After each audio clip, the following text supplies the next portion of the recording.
saya sekarang sedang mengikuti kegiatan program guru penggerak anak 11. Dalam modul studi 4 harus ada kegiatan menyampaikan informasi seputar budaya muslim di sekolah kita. Jadi saya mohon izin Bapak untuk guru saya mengadakan kegiatan suatu Pak IKT untuk disampaikan ke rekan guru tentang budaya muslim. Itu aja maksud saya. Ya, bagus sekali Pak. Kami menyambut baik kegiatan yang disampaikan oleh Pak Heri. Rencananya kegiatannya mau kapan? Berhubung kelas 7 dan kelas 8 jam terakhir jam hari Kamis Pak sampai jam 11. Kami rencanakan kegiatan mulai dari pukul 11 sampai 12 karena durasinya sampai jam 4. Di kegiatan lomba. Oh iya Pak, ada kongres ini Pak. Kalau gitu gini Heri, Pak Heri berkoordinasi dengan koordinator lomba ya. Nanti kita bicarakan lebih lanjut terkait teknis. Intinya kami menyambut baik. Barangkali ada yang dibutuhkan dari Pak Heri, sumber apa yang dibutuhkan. Kami mungkin minta lapangan, kemudian fokus dan smart untuk menyampaikan materi tersebut. Baik, nanti kita koordinasikan untuk kegiatan tersebut dan dikoordinasikan dengan nanti koordinator lomba ya dari ya. Makasih banyak Pak. Ya. Assalamualaikum warahmatullahi wabarakatuh. Waalaikumsalam. Ya, ibu-ibu, bapak-bapak, ya terima kasih atas kehadirannya. Sehat ya semuanya ya? Ya. Ya, alhamdulillah sehat. Bapak yang kurang sehat ini hari ini teh habis flu ya. Nanti hari Kamis ya, kebetulan kita ada acara kegiatannya guru penggerak. Kita punya guru penggerak di sekolah kita dan hari Kamis mau mengadakan pengimbasan yaitu tentang budaya positif. Jadi nanti mohon Bapak Ibu untuk hadir dalam pertemuan tersebut. Tolong dibantu dikondisikan ya Bapak Ibu ya. Ya, siap. Untuk guru penggeraknya sudah siap untuk nanti? Siap ya? Oke. Yaudah itu saja mungkin dari saya. Terima kasih. Assalamualaikum warahmatullahi wabarakatuh. Waalaikumsalam warahmatullahi wabarakatuh.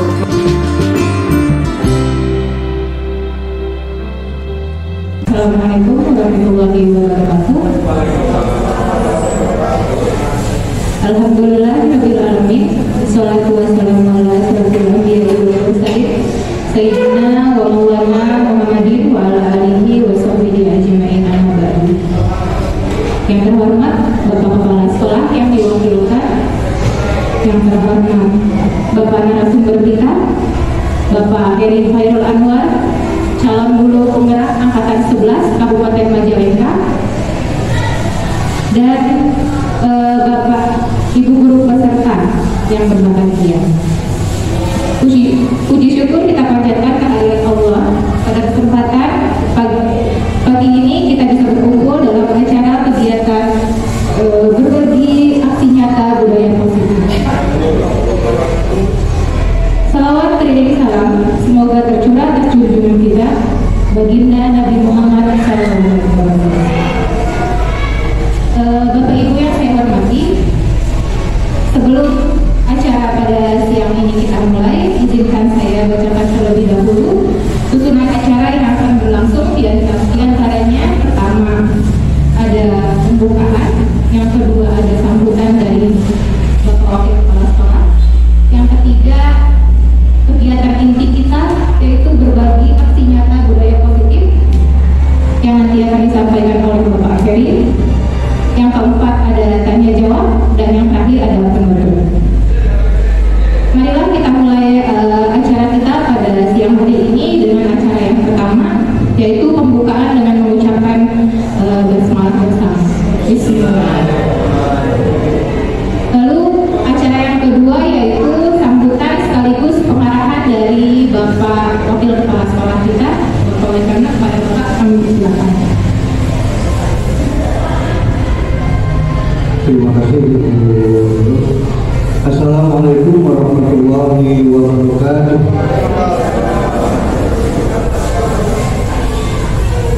Bismillah, alhamdulillah, wa syukurillah, wa salatu wassalamu ala rasulillah.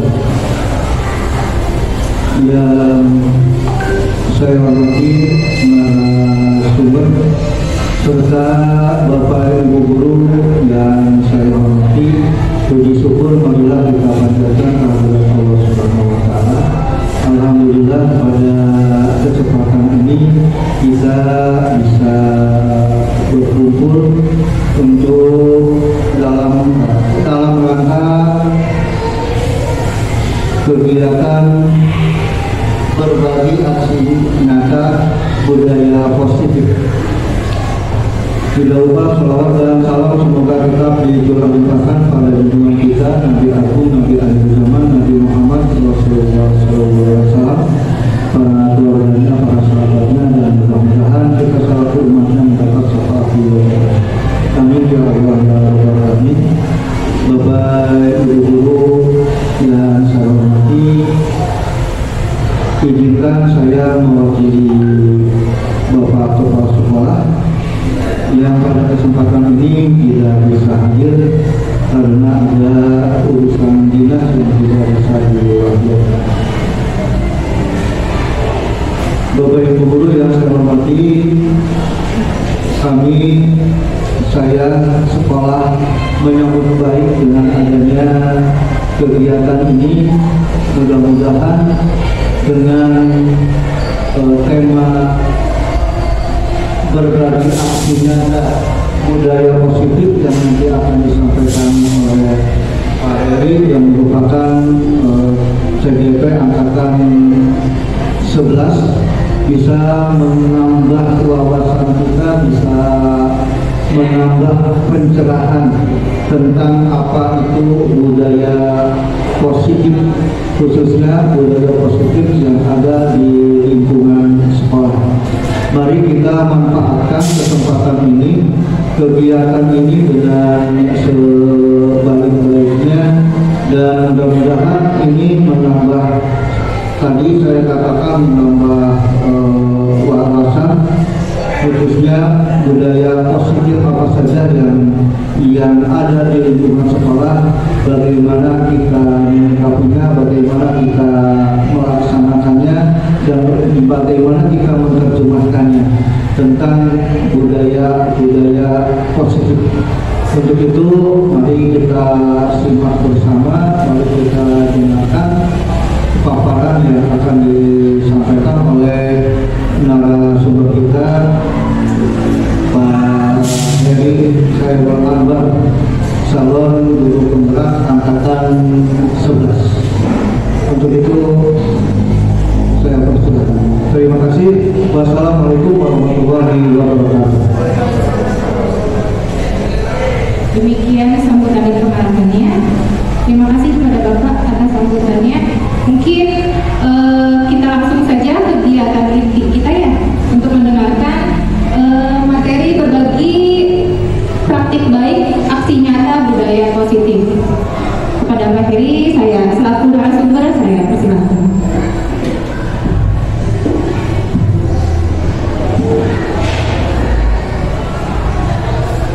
Assalamualaikum warahmatullahi wabarakatuh.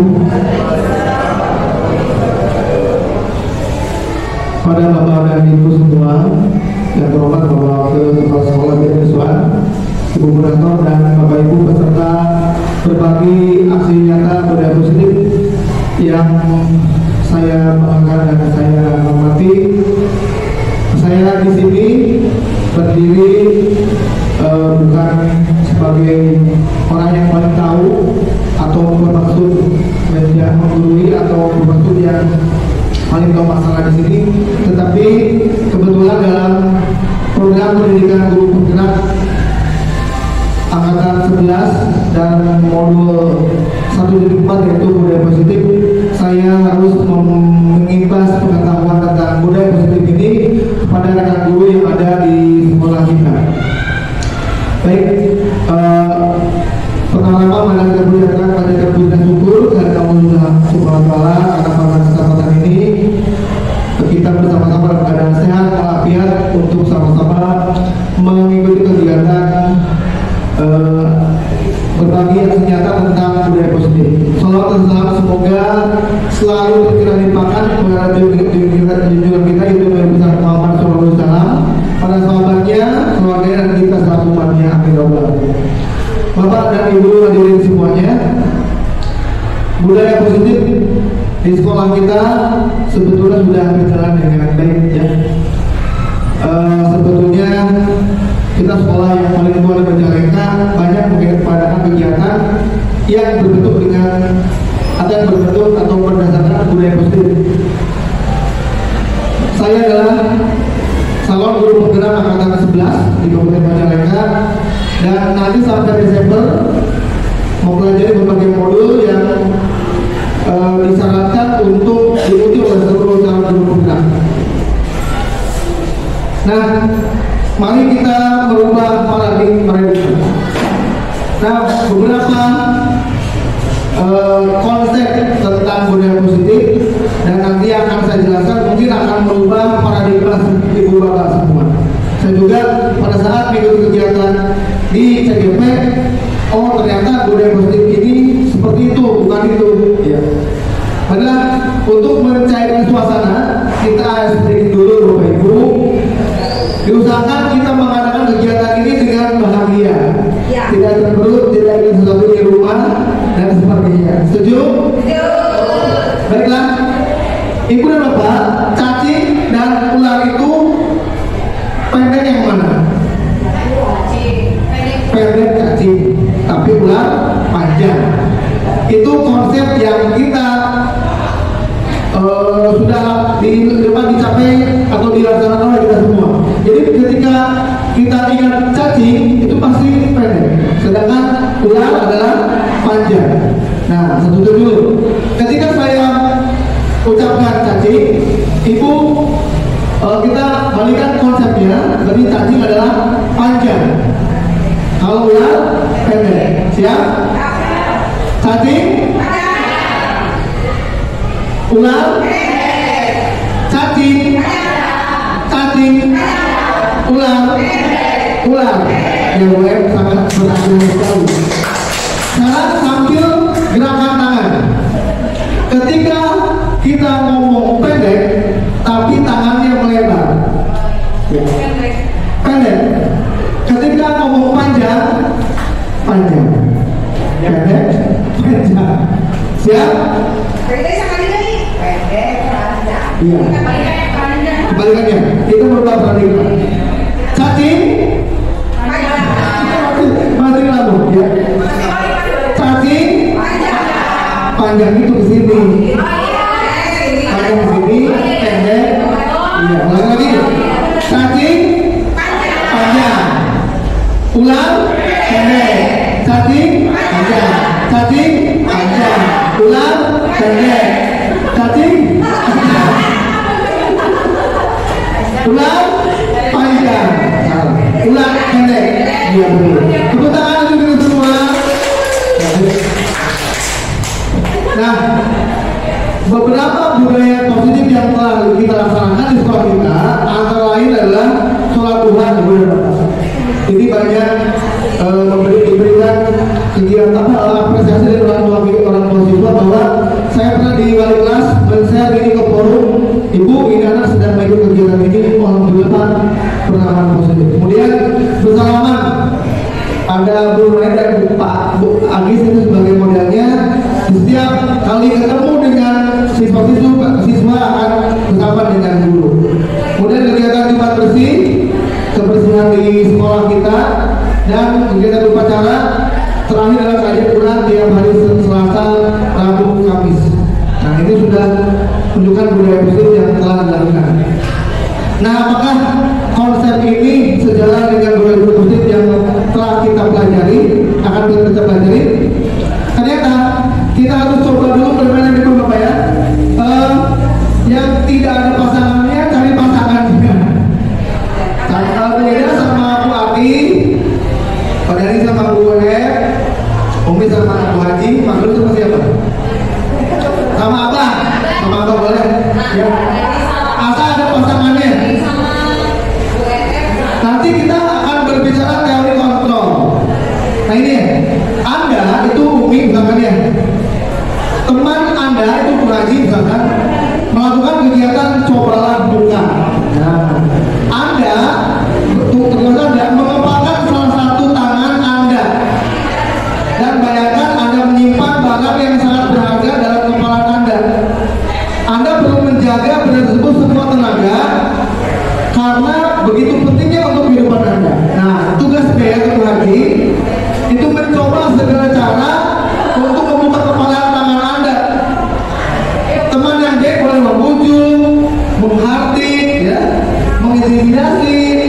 memarahi, menggoda, menggelitik atau bahkan menawari uang supaya bersedia membuka kepala tangan Anda. Nanti 30 detik saya waktunya mulai. A sebagai A, B sebagai B. Kembali 30 detik kemudian yang A menjadi C seperti itu. Siap? Ya. Nanti kita akan diskusi.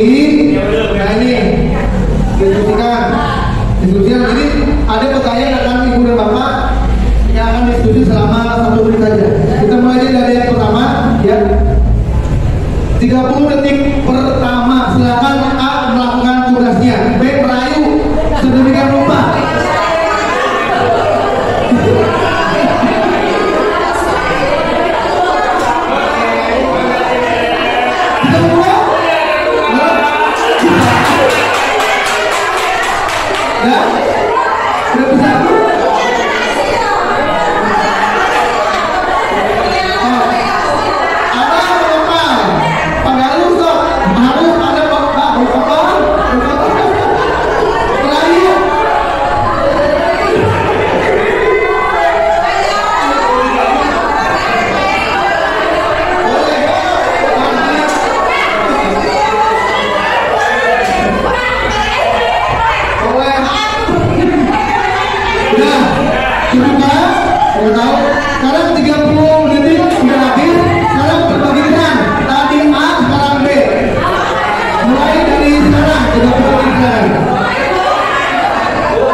Sudah terbuka selama atau tidak. Nah sekarang selanjutnya, oke ya. Dan tadi ya 30 sudah. Diskusikan dengan rekan Anda. Pertanyaan berikut.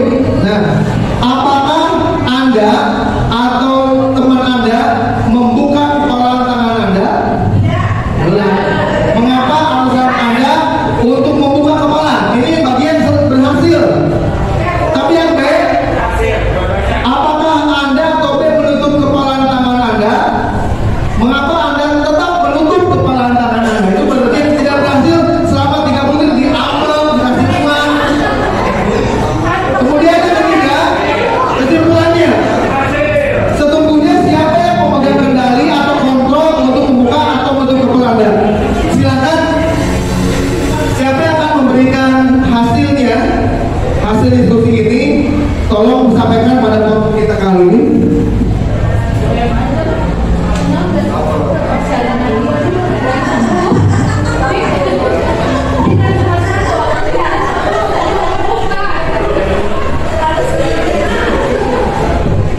Tadi saya melihat Pak Dhani begitu cepat membuka kepala dia gimana? Silakan.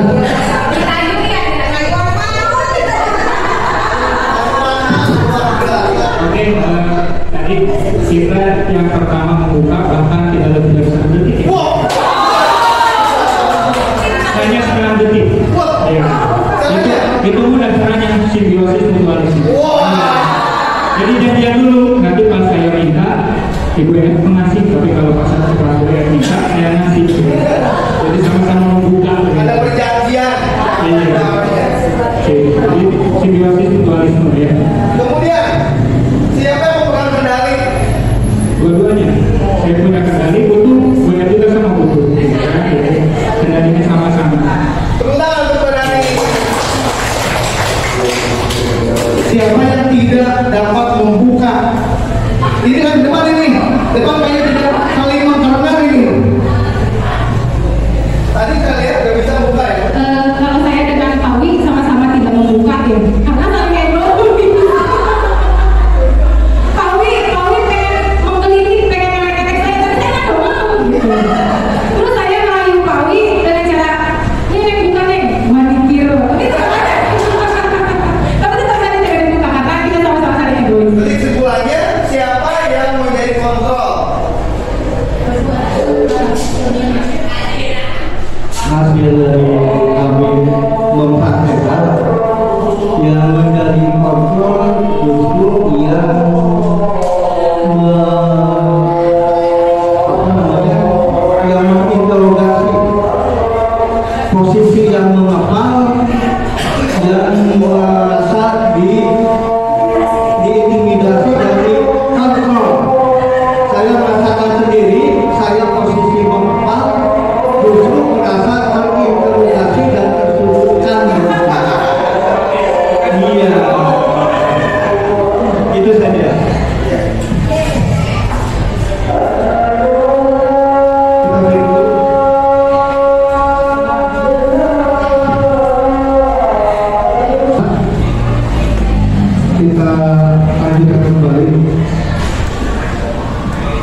Baik, tadi juga ada dua pendapat di mana tadi pada DPR saling mutualisme, saling ada kebutuhan masing-masing. Tapi dengan Pak Wigara dan Bu Nurul itu masing-masing tidak mau membuka kepala karena alasan apapun dikeliling, dihardik, diintimidasi tentu saja. Tadi ada yang membuka dengan uang yang lihatnya UM-nya, berarti tidak UM. Nah ini silakan UM hasil kesimpulan gimana? Apa dapat membuka kepala atau tidak dengan uang?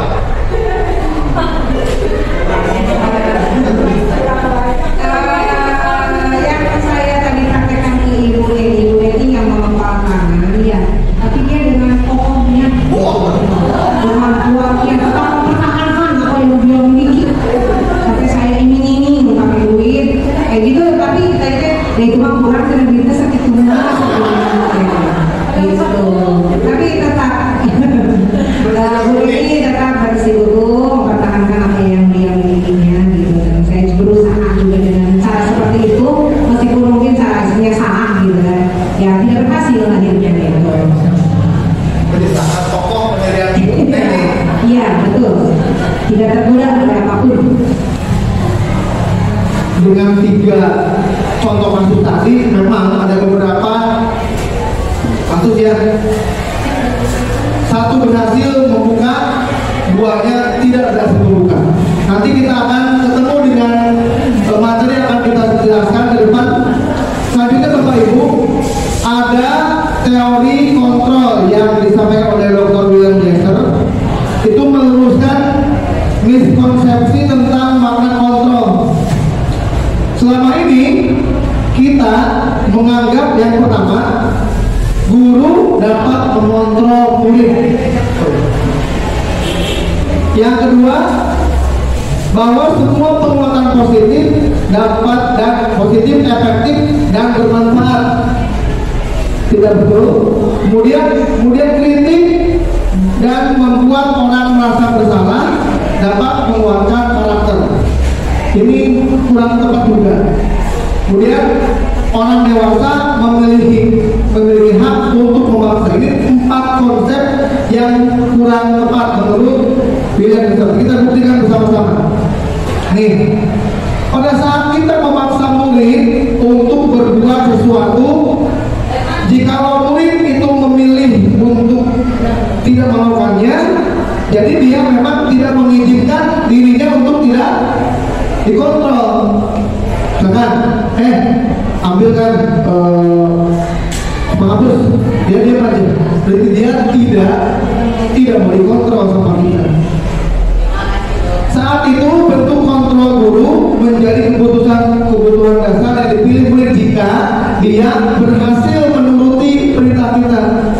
Ya, kebutuhan dasar hari ini saya takut dimarahin, saya tidak nyaman. Ya, itu ada salah satunya ya.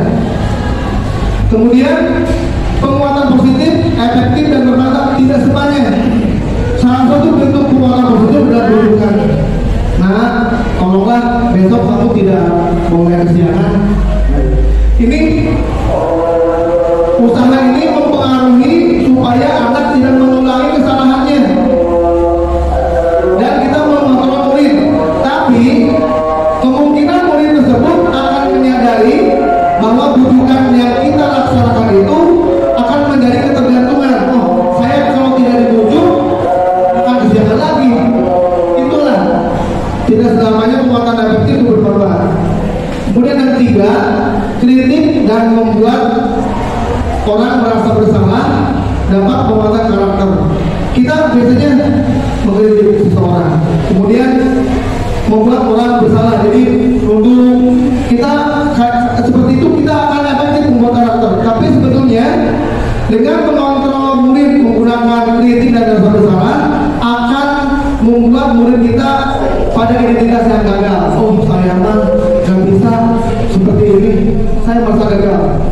Tapi mereka belajar untuk merasa buruk tentang diri mereka. Kemungkinan, jadi seringkali guru menggunakan suara halus atau membujuk, malah dia merasa dirinya ada suatu personil yang gagal, tidak diharapkan oleh gurunya maksudnya. Kemudian terakhir, bahwa orang dewasa memilih hak untuk memaksa. Jadi kebanyakan orang dewasa percaya saya mau udah gede, ya, bisa membuat yang lain menuruti. Tetapi orang dewasa akan menyadari bahwa perilaku maksa itu tidak akan efektif dalam jangka waktu panjang. Justru akan melibatkan suatu hubungan permusuhan, banyak geng, antar geng bermusuhan. Dia tidak suka dengan seniornya, itu akan terjadi. Nah ini miskonsepsi yang kita menurut Dr. William Minister, tapi silakan ibu bapak juga berhak untuk tidak mengikuti.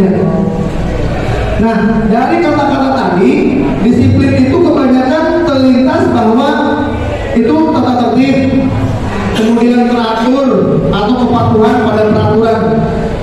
Disiplin juga dihubungkan dengan hukuman. Padahal itu sungguh berbeda, karena belajar tentang disiplin positif tidak harus memberikan hukuman. Kalau perlu tidak usah, ya. Justru itu adalah salah satu alternatif terakhir.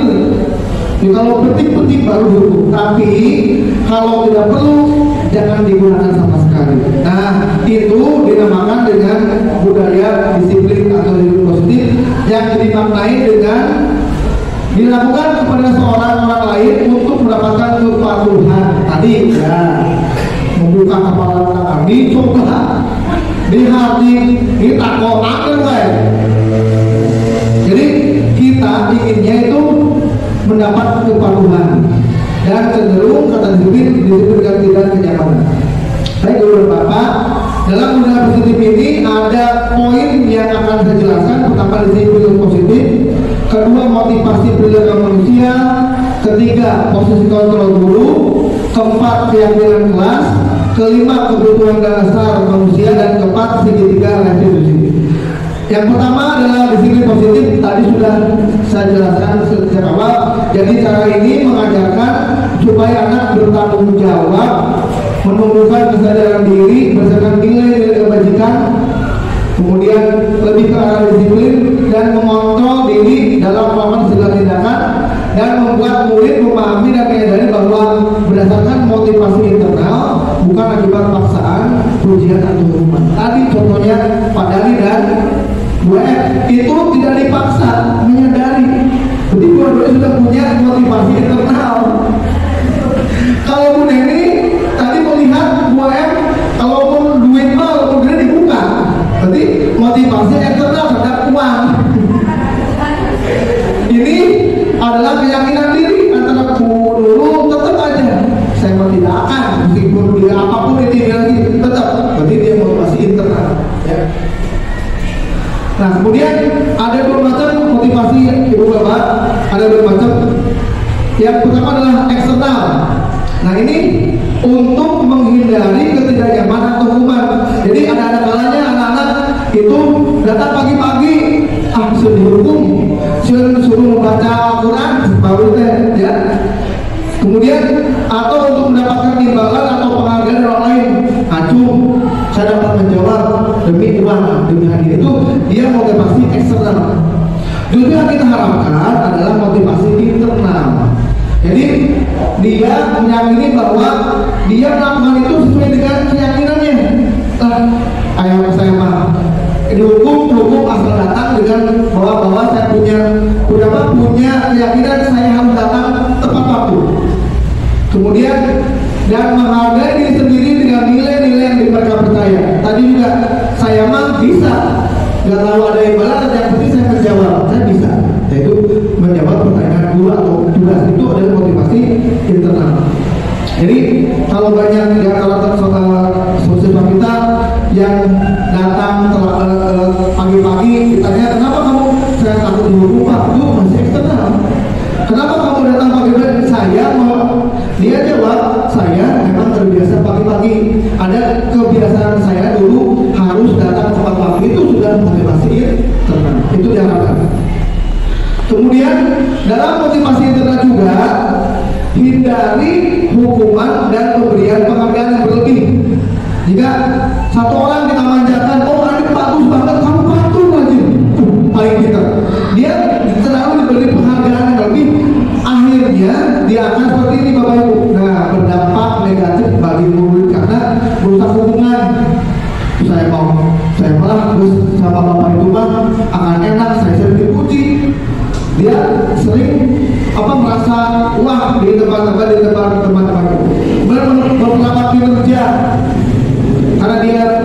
ketika dipuji dia kadang-kadang suatu saat tidak melakukan kerja yang baik. Kemudian memerlukan kualitas, mematikan kreativitas dan berfungsi sebagai hukuman.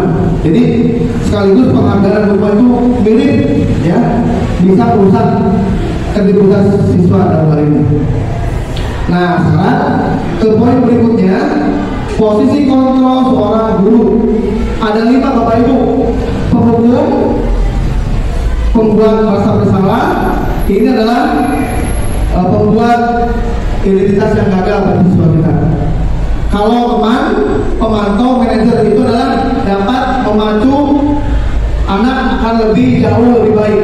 Kita lihat ada kolomnya, kita baca ya. Nih, saya bacakan. 5 posisi kontrol hukum. Itu guru berbuat menghardik, menunjuk-nunjuk, menyakiti, menyindir. Ya, itu hukum. Kemudian guru berkata, kalau kamu tidak melakukannya, awas rasakan. Oh, itu hukum. Kemudian hasilnya anak akan memberontak, menyalahkan orang lain dan berbohong. Kemudian kaitan dengan dunia berkualitas, kita ditempatkan jauh di luar dari dunia berkualitas. Jadi udah Bapak Ibu magang, kemudian murid berkata, biarkan saja, nanti juga marah-marah lagi, dan dapat murid dia mengulangi kesalahan. Yang kedua, membuat orang merasa bersalah. Kita di hadapan murid kadang-kadang kita berceramah, ibu merasa kecewa dengan kalian. Kalian apa itu? Ibu merasa tidak dihormati oleh kalian. Itu besar-besar dia adalah, selama ini saya merasa bersalah di depan anak-anak, betul ya. Kemudian guru berkata, kamu seharusnya sudah tahu ibu lelah sekali, capek menghadapi kalian. Dia mengatakan ibu stres atau sekali itu adalah guru yang membuat merasa bersalah. Kemudian hasilnya anak menyembunyikan, menyangka, berbohong. Ibu enggak, saya maaf ya, seperti itu ya. Saya tidak bermaksud itu bu, itu kadang-kadang. Kemudian kaitan dengan dunia berkualitas, murid meletakkan guru di dalam dunia berkualitas dan berkata, maafkan saya, dan dampaknya merasakan diri murid itu. Kemudian ini identitas berhasil dan sukses, ada 3, teman. Nah kalau teman, kita ke murid itu membuat alasan-alasan untuk muridnya. Jadi, nah bapak dulu juga seperti itu ya, jadi jangan jadi lagi seperti itu. Kemudian ayolah lakukan demi ibu, masa kamu tidak mau? Ingat, tidak ibu pernah berbantu. Kemudian muridnya akan ketergantungan dan hasilnya lemah, tidak lagi tergantung. Pemantau itu menghitung dan mengukur. Dia kalau pemantau itu cenderung ke aturan. Nah, kalau kemarin kamu terlambat di dalam tata tertib, ada aturannya tak? Ada, itu pemantau ya. Dan terakhir manajer mengajukan pertanyaan-pertanyaan, apakah yang kita yakini, apa yang bisa kamu kerjakan untuk memperbaiki masalah ini, menguatkan leader seperti itu. Akhirnya dampak murid dalam mengevaluasi diri, bagaimana cara memperbaiki diri, itu akan dibagi dengan diri masing-masing siswa. Nah, posisi kita di mana? Saya tidak berusaha untuk memberikan hasilnya, ibu dan bapak tahu sendiri ya. Saya kadang-kadang di seperti ini, seperti itu. Nah, posisi yang mana yang akan kita capai adalah sebagai manajer. Seorang manajer berbuat sesuatu bersama murid, mempersilahkan murid bertanggung jawab perilakunya, dan mendukung murid agar dapat menemukan posisi solusi atas permasalahannya. Kemudian posisi manajer mengacu pada restriksi yang dapat menjadikan murid sebagai manajer bagi diri sendiri, tercipta identitas positif berhasil pada diri murid. Jadi ini yang harus dicapai adalah posisi murid sebagai manajer. Nah, supaya tidak ngantuk, kita sedikit kembali. Saya biasanya punya tepuk pagi, siang dan malam. Begitu saya ngomong tepuk pagi, berarti udah ngantuk. Tepuk pagi, tepuk sekali.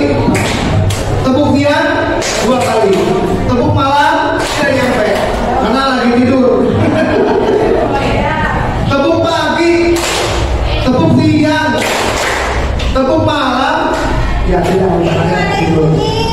Oke, kemudian tepuk 1 Bapak, tepuk 1, tepuk 2, di kanan ya, tepuk 3, tepuk 2, ya. Tepuk 4, tepuk 4, tepuk 5, baik. Kemudian di tepuk 1, tepuk 2, tepuk 3, tepuk 4, tepuk 5, tepuk 5 3 kali.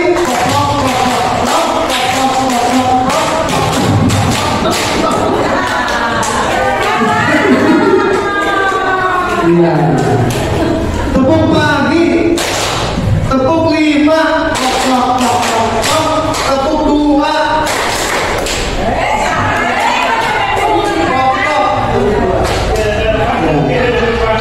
Sudah semangat, masih berat. Dilanjutkan Bapak Ibu. Ya. Sekarang keyakinan sekolah atau kelas. Nah ini yang harus kita pertama kali begitu kita masuk ke kelas sebagai wali kelas ya, kita harus membuat keyakinan kelas yang nanti akan mereka ikuti selama dia sebagai wali murid di kelas kita. Ini merupakan sisi positif yang bisa diterapkan dalam membangun budaya di sekolah. Keyakinan ini membantu murid untuk mengembangkan disiplin diri, karena murid akan belajar mematuhi keyakinan kelas yang telah dibuat sendiri. Nah, pembentukan keyakinan kelas bersifat abstrak daripada peraturan yang lebih rinci. Kalau peraturan itu siswa tidak boleh membawa senjata tajam. Kemudian siswa tidak boleh mengaktifkan HP selama belajar, itu peraturan. Tapi kalau di kelas itu lebih bersifat besar. Misalkan kalau yang tadi itu dalam hal kebersihan, menjaga kebersihan kelas, tepat datang tepat waktu di kelas, kemudian menghargai sesama teman, melaksanakan tugas yang diberikan oleh guru, itu keyakinan. Kemudian keyakinan kelas berupa keyakinan universal, senantiasa dibuat dalam bentuk positif dan tidak negatif, ya, bukan negatif ya, bukan tidak, tapi digunakan dengan menggunakan kalimat positif. Keyakinan kelas mereka tidak terlalu banyak sehingga mudah diingat dan dipahami oleh semua warga. Keyakinan kelas mereka sesuatu dapat diterapkan di lingkungan tersebut, dan pada kelas hendaknya ikut berkontribusi dalam pembuatan keyakinan kelas lewat kegiatan curah pendapat dan bersedia meninjau kembali keyakinan kelas dari waktu ke waktu. Ini contohnya saya buat di kelas 7B dulu. Ini kertas itu saya bagikan kepada anak-anak. Sekarang kita buat kesepakatan kelas. Silakan kalian curahkan pendapat di kertas yang berwarna ini. Silakan boleh diajukan, dan ternyata dari semua 32 murid ini dirangkum oleh saya dan LKM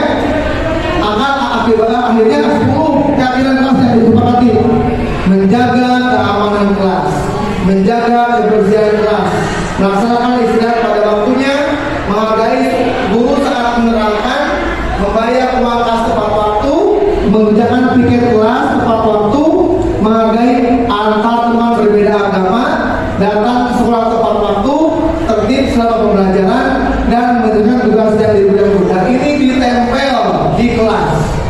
Nah itu ya. Kemudian kita beralih pada 5 kebutuhan dasar manusia. Yang pertama adalah penguasaan. Kemudian kasih, sayang, dan rasa diterima, bertahan hidup, kesenangan, dan sebagainya. Ini kadang-kala dilakukan sebagai alasan anak-anak kita selalu tidak melaksanakan yang apa kita perintah. Ya. 5 kebutuhan dasar, kebutuhan bertahan hidup ini ya. Jadi dia kebutuhan biologis yang akan dicarinya, meliputi perasaan aman, kemudian kebutuhan kesehatan, rumah, makan, kemudian kasih sayang dan rasa diterima. Kebutuhan diterima itu untuk dia diterima di komunitasnya, diterima di keluarganya, diterima di komunitas guru, itu yang rasa sayang. Dan penguasaan adalah bentuk hubungan untuk kekuatan mencapai sesuatu. Jadi dia harus dihormati, kemudian diakui, kemudian untuk mencoba hal yang baru, dan bila melakukan usaha dia akan merasa kecewa. Kemudian kebebasan, kebutuhan untuk mandiri, kemudian memiliki pilihan, mampu mendirikan arah hidup seseorang, dan kesenangan itu adalah bermain, tertawa, kemudian seperti hewan yang seperti apa, lumba-lumba, primata itu saat sesuai apa suka bermain. Nah, kita sekarang ke terakhir budaya positif kita adalah segitiga institusi, yaitu adalah menciptakan kondisi murid untuk memperbaiki kesalahan mereka sehingga mereka bisa kembali ke dengan karakter yang lebih kuat. Langkah-langkahnya ada 3. Yang pertama, menstabilkan identitas, validasi tindakan yang salah, dan menekan keyakinan. Untuk lebih jelasnya akan saya tayangkan demonstrasi kontekstual saya bersama artis yang di belakang itu, maka dengan Amisna. Nah, pada praktek segitiga industri ini ada 2 kasus yang saya tangani, yaitu satu murid yang berproses saat ulangan dan yang kedua murid yang kejadian berpandu. Mari kita simak praktek segitiga restitusi berikut ini. Nah, pada praktek segitiga restitusi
Tadi sudah kita saksikan tahapan restitusi restitusi.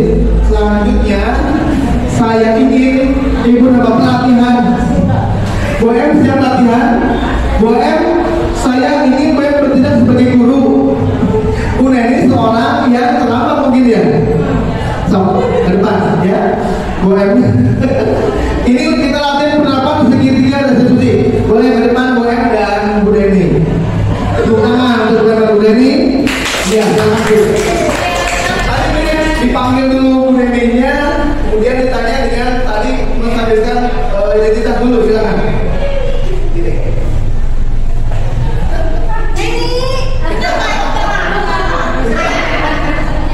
Ya, boleh berada di sini ya.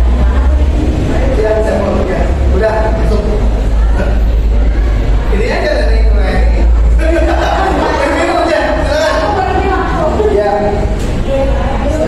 Ya, kalau boleh sebagai murid yang terlambat datang, ini guru yang akan mengadakan segitiga restitusi. Sini aja udah. Panggil, berapa? Neni boleh maju dulu sebentar, nah. Itu ya. Oh, tinggal yang Ya. Ibu mau tanya dulu, kenapa ini barusan kamu?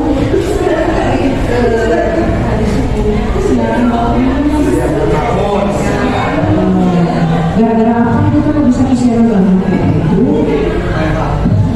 Malah mengerjakan perubahan sampai jam 12.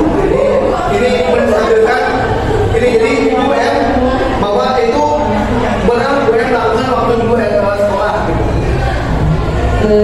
Ibu juga dulu punya pengalaman serupa sama Neni ya. Ibu dulu sempat sih ke sekolah teman-teman gitu. Terus emang sama kayak Neni gitu ya, kerjain tugas. Karena mungkin waktu itu ibu juga punya perasaan takut sama gurunya kalau tugasnya tidak terselesaikan gitu. Tapi kalau Sekarang tindakan yang saya ibu jadi alasan kembali dia apa kemudian ini melakukan tadi rapatnya. Nah, jadi alasan apa? Saya lagi dikuatkan lagi. terus alasannya apa sampai bisa ya makanya kan Neni juga alasannya karena mengerjakan tugasnya sampai larut gitu. Punya alasan kenapa kok sampai bisa kerjain tugasnya sampai 12-an gitu, malah udah gak ingat lagi udah waktunya tidur gitu. Ibunya memberikan tugasnya terlalu banyak.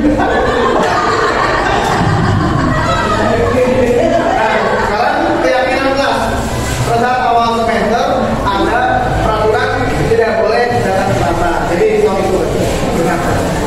Ibu cuma meninggalkan aja ya nih. Waktu ketika kita masuk ke kelas ini bergabung ini sama kelas 8D ya, kan itu lebih dulu kesepakatan kelas. Salah satu itemnya masih ingat dari kalian bahwa tidak boleh telat datang ke kelas. Ya. Nah, bagaimana dengan kesepakatan itu? Kesepakatan dan kita sepakati bersama-sama ya. Ibu sampai dengan membentuk palu 3 kali, oke, apa sepakat gitu. Sekarang solusinya, solusi. Ya, solusi supaya tidak ada bagi dari Bu Neni. Karena bagaimana ya kalau misalnya mereka ada kesepakatan awal seperti itu, sedangkan Neni ke depannya mau apa? Terus dari minta maaf, tetap juga selalu panjang. Jadi ibunya selalu larut malam, sehingga kami kesiangan. Itu menyebabkan mungkin juga tidak akan dikerjakan sekaligus yang sedikit-sedikit supaya nanti tidak kesiangan. Udah gitu aja. Siap. Ya. Kita mau kemudian Bu. Nah ini sebetulnya boleh ada sudah melakukan segitiga ya, sudah lama. Tapi Bapak Ibu tidak sadar bahwa itu adalah segitiga itu yang pertama adalah menstabilkan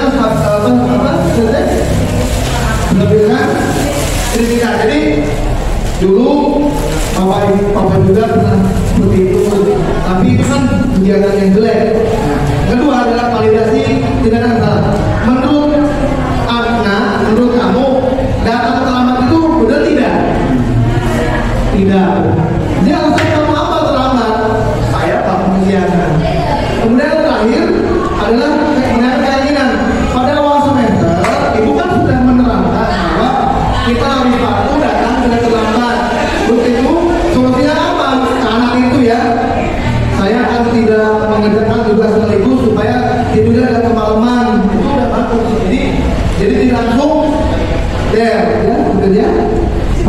Bapak, kesimpulan akan saya terapkan yang pertama, menciptakan budaya positif adalah menjalin komunikasi antar sekolah dan orang tua murid. Tujuannya agar budaya positif tidak hanya diterapkan di kelas atau di sekolah, tapi juga di rumah, sehingga kebiasaan atau karakter yang konsisten di berbagai lingkungan. Nanti kita ada sesi tanya jawab dipandu oleh Bu Nurul yang akan menanyakan tanya silakan 2 sesi saja karena waktunya akan segera habis. Saya kalau mereka moderasi dulu. Ya, terima kasih kepada Pak Heri. Tepuk tangan sekali lagi untuk Pak Heri. Luar biasa ya materinya tentang budaya positif di sekolah kita. Mudah-mudahan budaya positif yang ada di sekolah kita itu menjadi impian kita semua ya, dan menjadi motivasi internal ya. Lebih baiknya kalau dari internal, dari diri sendiri. Baik Bapak Ibu, untuk berikutnya mungkin ada yang ingin bertanya mengenai budaya positif, boleh Umi?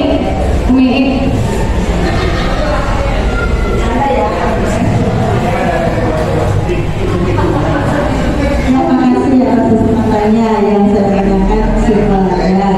Bagaimana kiranya mewujudkan atau menciptakan kiat-kiat untuk terwujudnya motivasi internal? Satu orang lagi, boleh? Oke,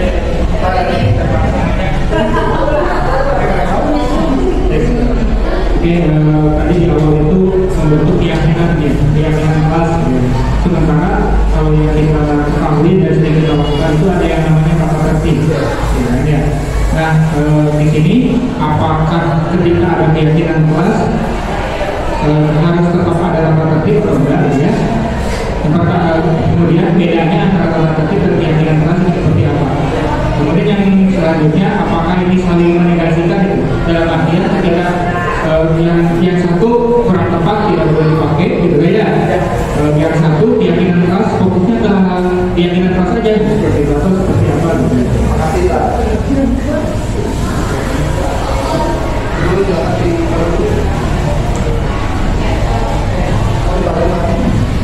Ya bagus tadi ya pertanyaan dari Umi dan Pak Dhani. Mungkin Pak Heri mau langsung menjawab atau ada beberapa lagi? Udah cukup Bapak tadi menjawab.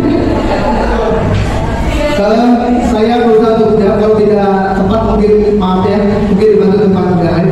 Bagaimana kiat untuk menjadikan motivasi internal? Memang itu membutuhkan waktu yang lama. Kita juga waktu dulu sekolah tidak mungkin langsung ujuk-ujuk motivasi internal dalam diri kita.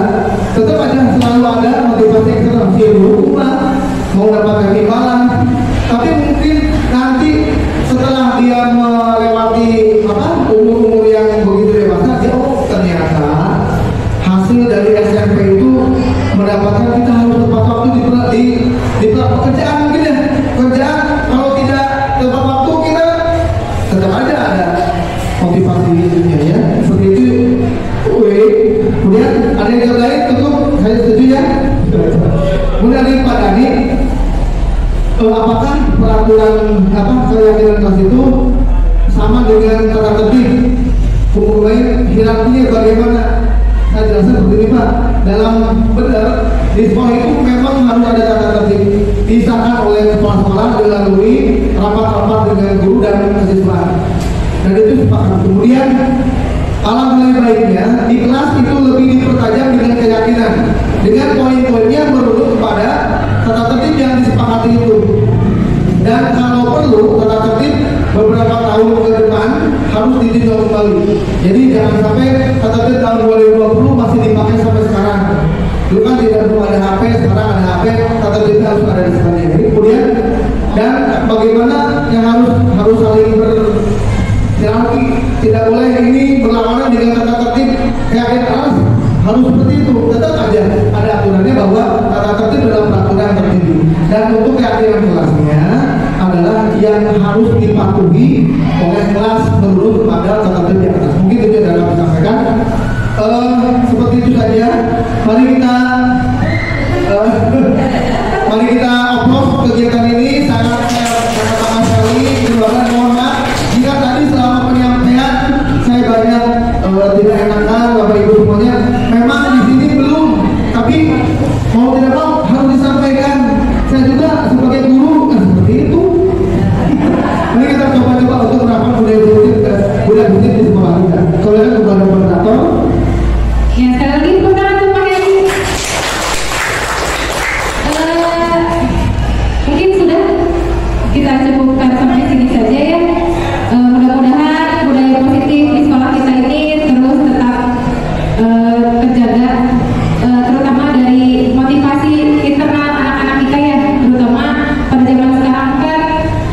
seperti itulah ya gen zaman sekarang, gen Z ya. Mungkin itu saja, kita cukupkan dengan bacaan hamdalah. Wassalamualaikum warahmatullahi wabarakatuh.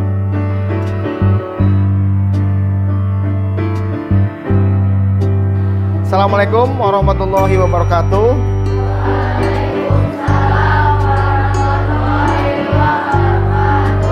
Bagaimana kabar kalian saat hari ini? Luar biasa. Allahu Akbar. Ulangi lagi, kalau saya Bapak nanya, bagaimana hari ini? Alhamdulillah, luar biasa. Ya, pada pertemuan kali ini, sebelum memulai awal semester, kita harus membuat kesepakatan kelas ya. Ulangi lagi. Jadi siapa yang tahu perbedaan kesepakatan kelas dan tata tertib? Ada yang tahu jawabannya? Kalau tata tertib dibuat oleh siapa? Betul, oleh sekali. Tapi kalau kesepakatan kelas itu dibuat oleh seluruh warga kelas itu sendiri. Paham? Maksudnya kalian membuat peraturan yang mengikat sehingga kalian nyaman di kelas. Contohnya, tidak berkelahi dengan teman, itu kesepakatan kelas. Tapi menggunakan kalimat aktif ya, jadi menghargai sama teman. Itu contohnya. Kemudian datang tepat waktu ke kelas. Nah, sekarang tugas kalian membuat kesepakatan kelas dengan membuat aturan. Nanti kita tempel bersama-sama di papan tulis. Paham? Ya, kita mulai.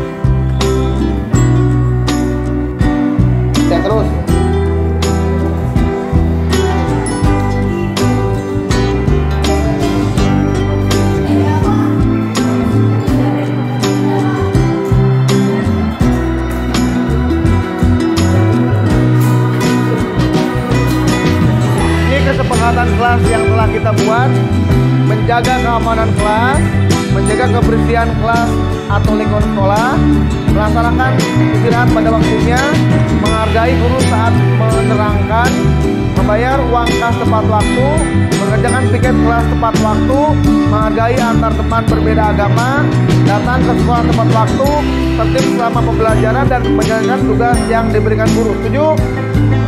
Nah, ini harus disepakati semua supaya kelas kita nyaman dan tertib. Tepuk tangan untuk itu semua.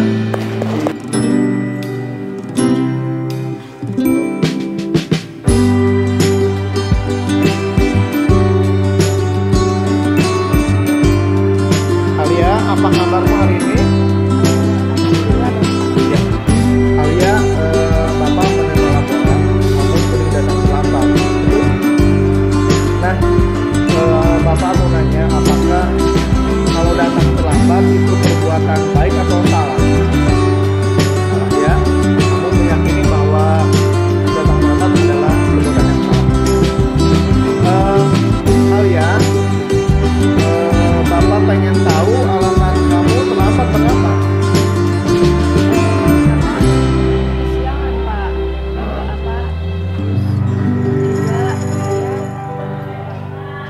bangunnya telat, lupa sholat subuh juga. Oh iya. Jadi kenapa sering bangun kesiangan? Malam saya sering tidur malam. Tidur malam. Kemudian lihat mungkin video TikTok gitu ya. Ya, seperti itu. Nah, balik ya. Alia, memang semua orang punya atau pernah berbuat salah, termasuk Pak Heri waktu sekolah sering datang terlambat. Tapi di sini Bapak akan mengajak kamu diskusi bagaimana cara untuk supaya tidak mengulanginya dan mencari solusinya ke depan. Setuju? Baik ya, Alia. menurut Alia, supaya Alia tidak kesiangan datang terlambat ke sekolah, apa yang Alia lakukan? Jam tidurnya harus lebih diatur. Kemudian Saya harus lebih terbuka dalam waktu ya, waktunya supaya tidak terlambat. Oke, baik ya. Tadi Alia sudah menyatakan bahwa akan mengatur waktu, kemudian tidurnya akan tidak kemalaman. Nah, mudah-mudahan dengan kegiatan dengan yang dikatakan Alia tadi, besok-besok Alia tidak akan terlambat lagi ya. Nah, sekarang gini, pada awal semester Alia kita sudah membuat kesepakatan kelas yang tadi yang waktu awal semester kemarin. Kira-kira dengan Alia berbuat salah tadi sudah melanggar keyakinan kelas tentang apa? Ya, datang tepat waktu. Jadi Alia sudah melanggar tidak datang tepat waktu. Nah, untuk itu Bapak mohon, karena Alia sudah memahami bahwa datang terlambat adalah perbuatan yang salah, kemudian tadi solusinya akan mengatur waktu dengan baik, tidur tidak kemalaman, dan Alia juga tahu bahwa melanggar keyakinan kelas tentang datang tepat waktu ke sekolah. Baik Alia, itulah dapat yang diskusi dapat yang kita sampaikan hari ini. Mudah-mudahan Alia ke depan jauh lebih baik. Setuju, Cak? Ya, silakan.